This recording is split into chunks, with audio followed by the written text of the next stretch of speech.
Hello, I hope you are all doing well. My name is Jacqueline. I want to start off by introducing myself and telling you a little bit about me. So, I graduated from University of Houston downtown December 18 with my bachelor's of social work. And I've always wanted to be a school social worker. So, I decided to go back to school. In August, I began the advanced program at Baylor University. And I was positioned at Communities and Schools, which is CIS. So I was working there from August to mid March. And the reason why, because of COVID-19.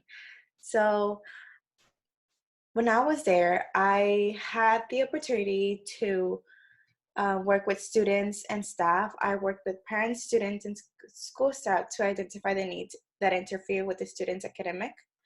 I referred students to seek mental health. I conducted a caseload of 30 students, and I assisted students with mental health concerns, behavior concerns, positive behavior support, social skills support, and academic and classroom support. I also provided individual and group therapy. I had the opportunity to gather 20 students and to take them to Navidad en el Barrio. So when they went to Navidad en el Barrio, they received Christmas presents and food. Also coordinated a career day event, and I brought a variety of speakers with a diverse background to educate students about different careers. It was actually the first time that Cooper Elementary ever had a career day event, so staff and students were very happy about it.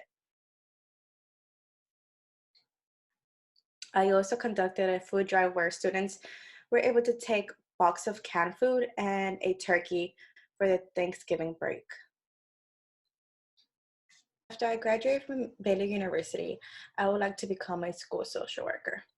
So I've always been interested in working with children and families. So I decided to do my concentration on children and families because while working at CIS, I knew that it was going to help me and it was also going to benefit the population that I was working with while doing all my assignments on my concentration. Also, I know that this will be helpful once I graduate and use all this information when working with children and families. This is today's agenda. We're going to be looking at the overview of the Latino community, description of curanderismo, types of curanderas and curanderos, curanderismo terms, group activity, DSM-5, the National Association Social Work Code of Ethics, treatment and approach in curanderismo, conclusion, and questions and comments. So, the title of my presentation is Spirituality Among Latinos and Understanding the Importance of Curanderismo. This presentation encourages cultural awareness around the practice of curanderismo with the Latino communities.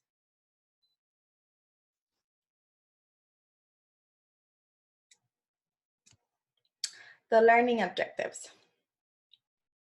First, attendees will be able to learn about the cultural practice of curanderismo.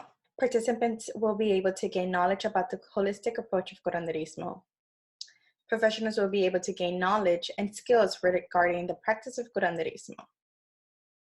And lastly, by learning about this alternative form of medicine, professionals will be able to work with clients who believe in the practice of curanderismo. An overview of the Latino community. As of 2018, there is an estimate of 60 million Hispanics living in the United States, which is an 18% of the overall population. In 2017, Houston was one of the top 10 cities who had a large population of Hispanics, which was more than 2 million individuals. About a third of Latinos who use a public hospital in the United States have been to a curandero sometime in their life. Curanderismo plays a major part in the culture of the Latino community. These beliefs pass down from generations to generations. Another reason why Latinos seek curanderismo is due to stigma in receiving health mental services. So in the Latino culture, if you seek mental health services, you're considered to be local. So that means crazy. And other people in your community will label you this. Another reason is Latino demonstrate mental health in various ways. So for example, they will say that they have empacho, that they have mal de ojo, which are certain terms that we will go over in my presentation, and which is a language barrier when the Latino community go and seek mental health services.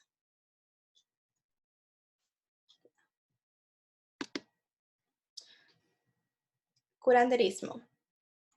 Curanderismo is a phrase to the Spanish word curar, intending to heal. Curandero, it's a male healer. Curandera is a female healer. So they both focus especially on traditional healing of mind, energy, and spirit. Curanderos have been given a don de Dios, a gift from God, to heal the sick. They learn the healing art through another curandero or a spiritual manifestation. So basically, it is passed down from, let's say the mom was a curandera, then the child, they would teach the child to be a curandero so they can also practice this when they're older.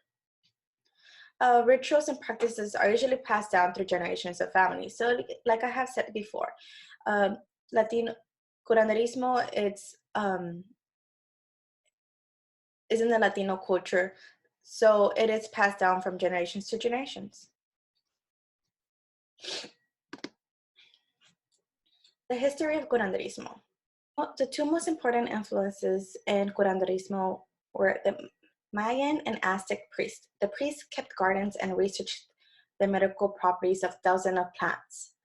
This knowledge has been passed down and influenced the herbal remedies prescribed by curanderos and curanderas. European influx.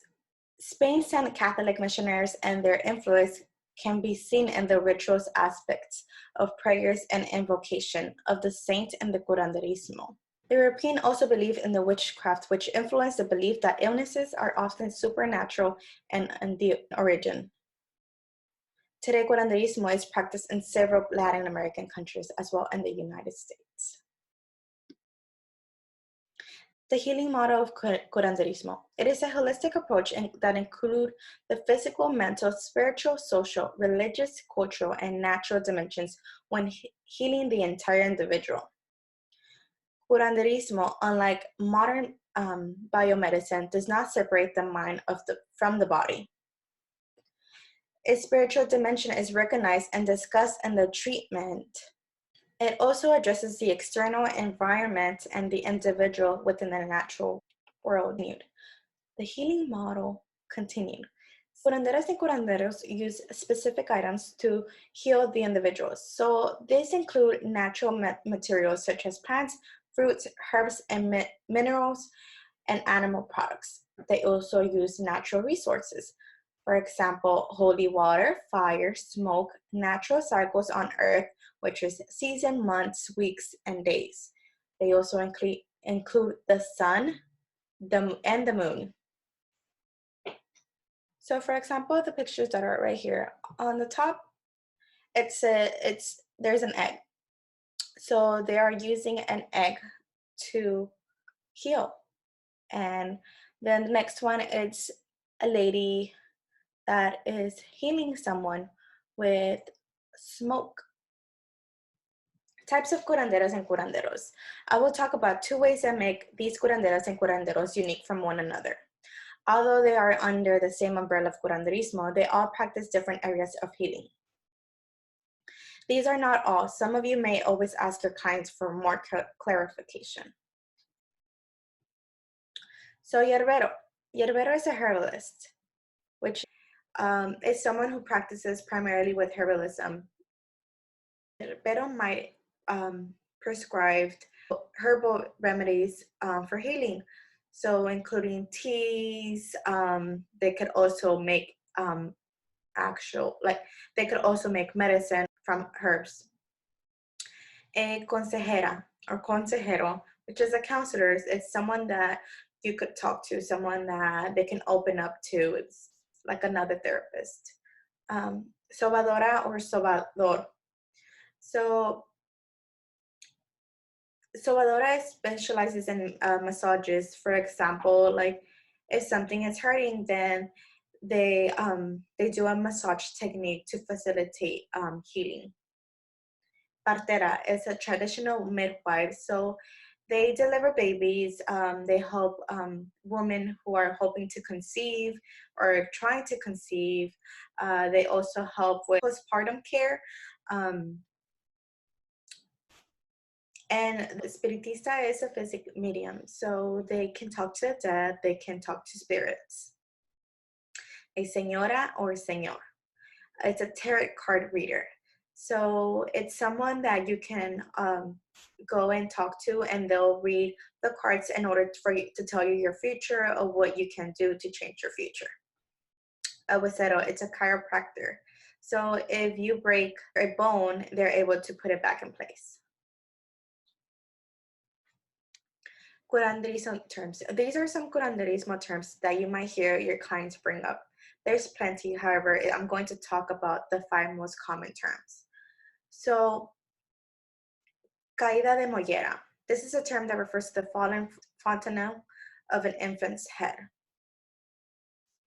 It describes a sunken soft spot of the baby's head as a result of an inefficient suckling, falling from a high surface, or because the nipple was quickly pulled rather than gently. It could be also because of a pacifier when and someone takes the pacifier off of a baby's mouth, then because they're sucking on it so hard, it just and you automatically take it off.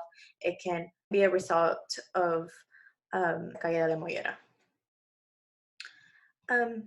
Susto or espantos, this term, which means scared in Spanish, it's used to describe an illness that results in soul of loss. So it is believed that this condition may result in mental illness, and it's based on the belief that the soul has left the body because of a traumatic event, and the soul does not feel safe and is scared to return to the physical body. Empacho. So this term refers to an intestinal blockage and is believed to cause by eating something that you do not want to eat, eating spoiled food, eating too much, food getting stuck in the stomach, or swallowing a gum can mean empacho. Some of the symptoms that this might include is stomach ache, bloated, loss of appetite, a hard stomach, nausea, and stomach cramps. Mal de ojo. This term is translated as an illness caused by staring, commonly being referred to an evil eye. This illness is believed to mainly affect babies and is felt to be as a result of adults smiling or paying too much attention to a child.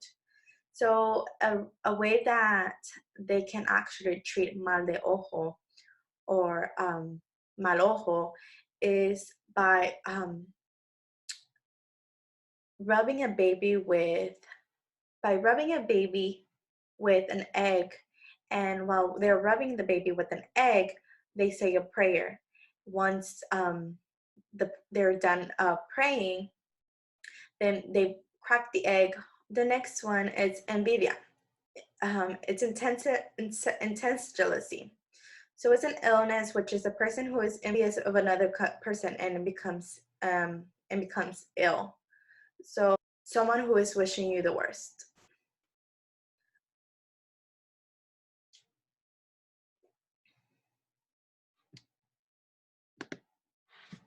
So activity was ordered for 10 minutes. I had planned this activity to use for my presentation. The purpose of this activity is to get people to talk about their understanding of curanderismo.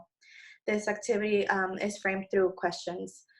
So first, what are some herbs, foods, or other items that you make feel better when you are feeling sick? So for example, teas, Vicks, any other items that will make you feel better. I know that every individual have their own remedies depending on their culture that have been passed down from generations, and they don't have to be Latinos to have. So what are some rituals that make you do that will make you feel better? So how are these things make you feel better? So for example, it could be like yoga, meditation. What I was trying to pass down, or is it something that is it something new, or is it something that you created within your family? What is it that what are some rituals that you use that make you feel better? Where did you get those beliefs? So is it something that has been passed down? Is it something that you created within your own family? I wanted to engage people in the conversation for the purpose to know about your thought of alternative forms of medicine. So for example, my case, what are some herbs or foods or other items that make you feel better when you're feeling sick? So for example, a lot of Latinos wear Vicks. They wear Vicks for everything. So if you have a cough, if you feel sick, you will rub Vicks on your chest, some on the bottom of your feet, behind the knee. So this item makes us feel better. What are some rituals that you do to make you feel better, and how do these things make you feel better? So for example, um, babies use, in the Latino culture, babies use a red bracelet with a little circle, which is an eye of a deer. So this bracelet helps infants not to get mal de ojo or for any other illnesses. Also, another example could be a lot of Latinos wear bracelets, and it could be about anything. It could be God, it could be saints. So, for example, I have one myself and having it for a couple of years already. And basically, is that it's protecting you the whole time. Where did you get those beliefs from? So they have passed down from generation to generation. In DSM-5, so some of the curanderismo terms have been recognized by DSM-5, and there are under the cultural bound syndromes. So they don't include all of them, but they include some. For example, ataque de nervios, bilis, mal de ojo, nervios, and susto. So what is a cultural bound syndrome? Cultural syndromes are groups of symptoms and attributions that tend to co-occur with individuals in specific cultural groups, communities, or contexts, and that are recognized locally as a coherent patterns of experience. These are some terms curanderismo have used, and they are listed on the DSM-5 for cultural considerations.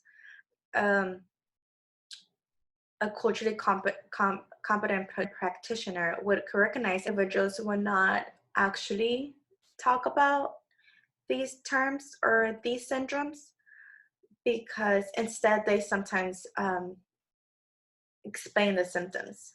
And DSM-5 does a great job at explaining the symptoms as well.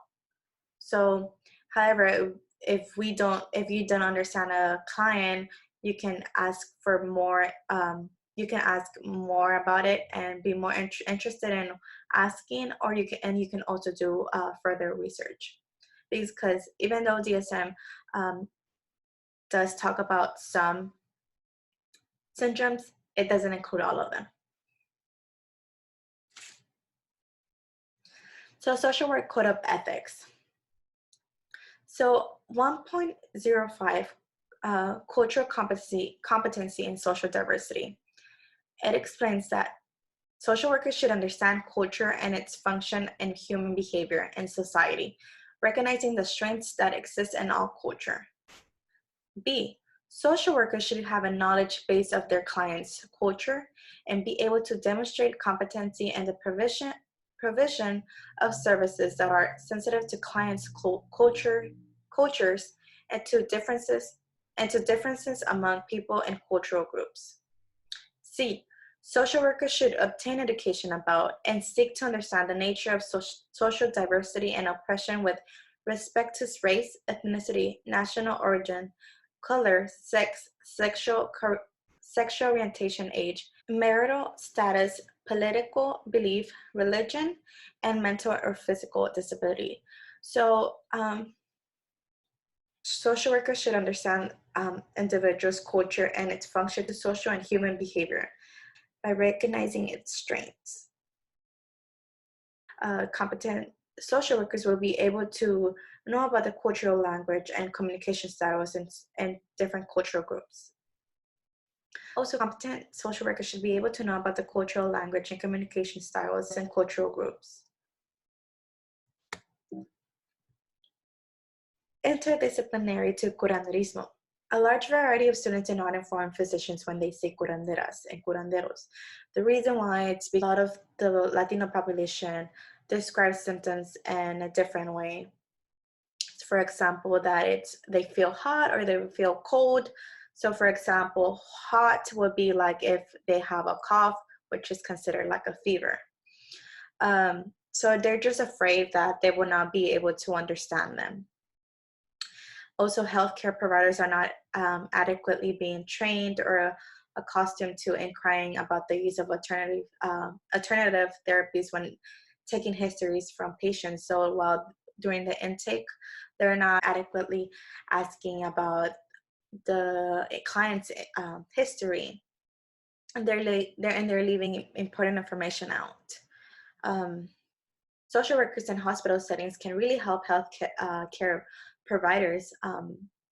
For example, in this case, understanding the importance of curanderismo and understanding some of the terms, understanding the different variety of curanderismo. Although they do fall in the same umbrella of curanderismo, they're all different.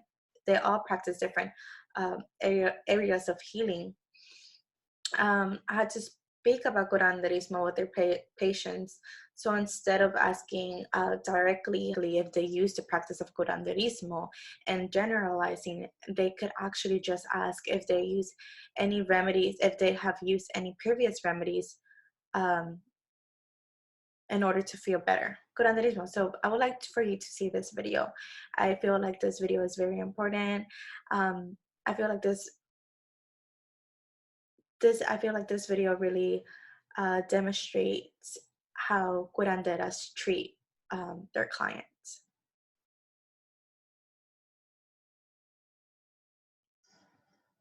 Tú vas a ver que muchas gentes presentan una tristeza profunda.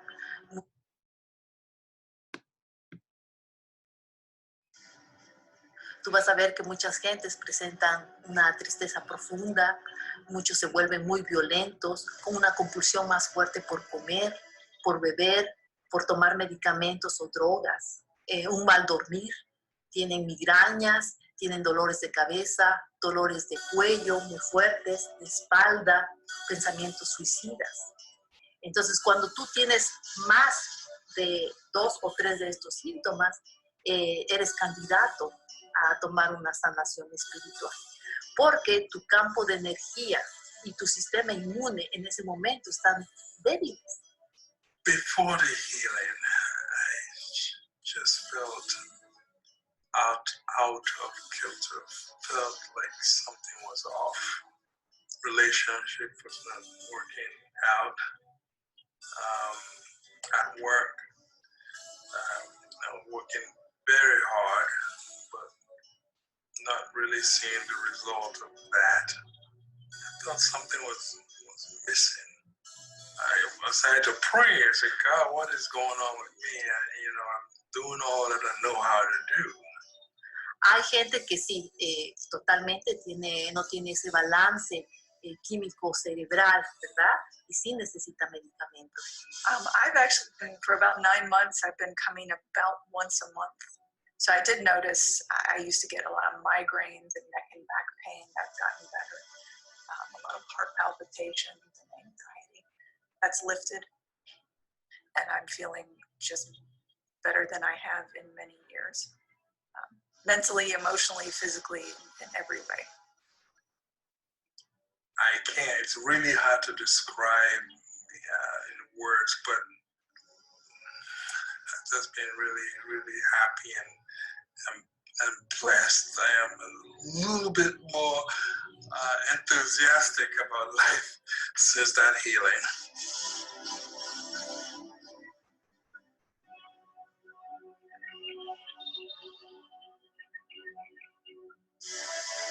Cuando las personas vienen aquí, lo que yo les pido es que sean lo más simple, ¿verdad? Que estén en su corazón y que de verdad quieran ellos dejar ir todas estas negatividades, todas estas preocupaciones, todos estos bloqueos, tristezas, angustias que estén cargando en el momento. Pero es muy importante también tu actitud, porque la sanación hace una parte, pero lo demás depende de ti.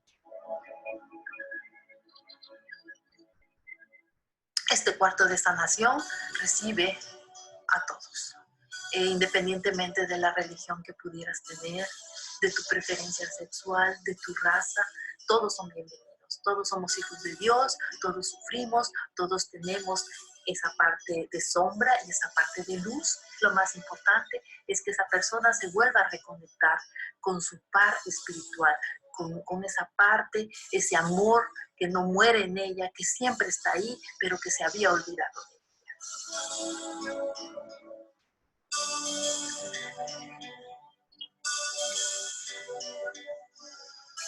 It's not that easy to learn about the spiritual that you can't see, but you know it's there. You can feel the effects. Clearing away the layers of darkness, then it's in our most natural state, being connected to that light and love and joy for life. It's there, it's underneath all the layers.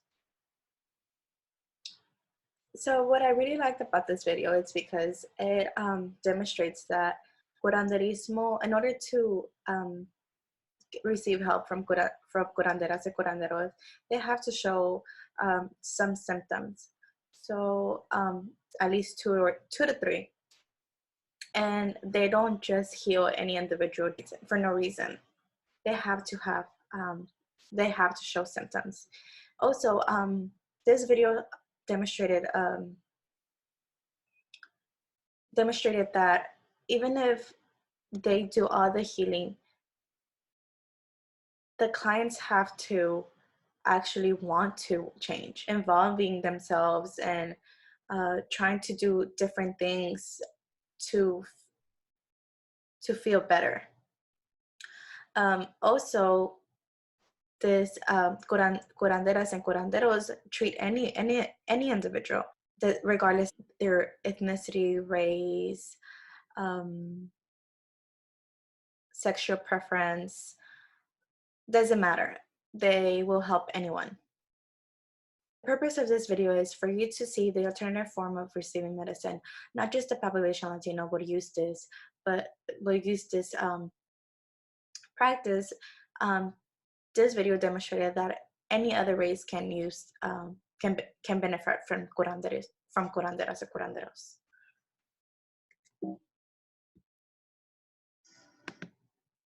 So some of the similarities between social work and curanderismo. So there are both client-centered approach, and clients are involved. They are involved in the problem definition, the assessment, and the goal setting. Also, family members are involved. So homework assignments are also incorporated when doing the treatment phase. Both social workers and curanderas or curanderos know when to refer out, know that when it's outside their competency, they need to refer out. So for example, curanderas, if they know that cannot be able to help an individual with a general medical disorder, they can always refer out. They will refer to a physician. Assessment and treatment approaches with the Latino community. So first, understanding and respecting the client's culture. So culture, acculturation, language, empowerment, belief system. Just knowing more about the culture, knowing about their language, empowering them doing the treatment, and also belief systems. So for example, it involves understanding the level of disagreement and belief systems between the therapist and the clients. For example, at what extent does the client understand the mental illness, mental health, provider of care between and differs from the therapist. self-analysis of ratios, so motive, tendencies, biases, prejudice. So knowing if this is not your competency, like working with this population, then refer out not having any biases, like, or if you don't understand something, instead of assuming, just asking. Promotion, traditional psychotherapy, culturally integrative approach, including use of curanderismo. So if possible and appropriate, the traditional approach may include therapeutic approaches and techniques, which integrates the client's culture. Integrate curanderismo into counseling. So how can you integrate curanderismo when working with your client? So there are many ways, however, I'm going to focus on one today. So affirming relationships with loved ones. In the Latino culture, family is the most important unit.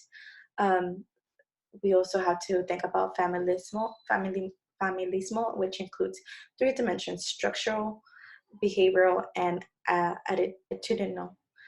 The behavioral dimension refers to the support shared among family members. So this means that in the Latino population, family is very supportive. If one is sick, then the family will be there to help them throughout the healing.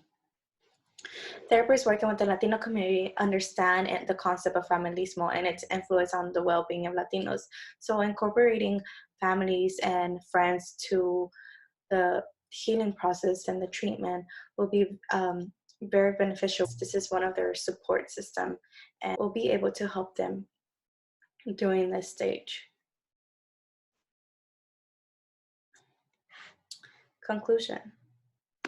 Social workers should be aware that Latino healing traditions include curanderismos.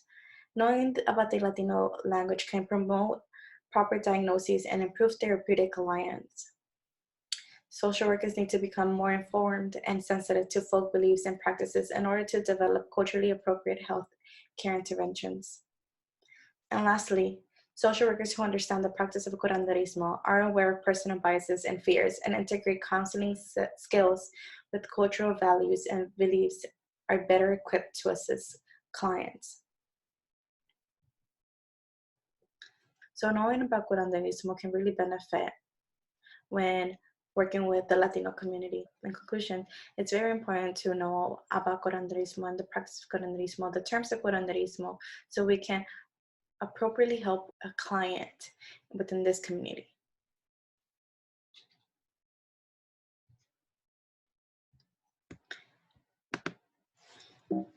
Thank you for watching. Questions and comments were ordered for 5 minutes.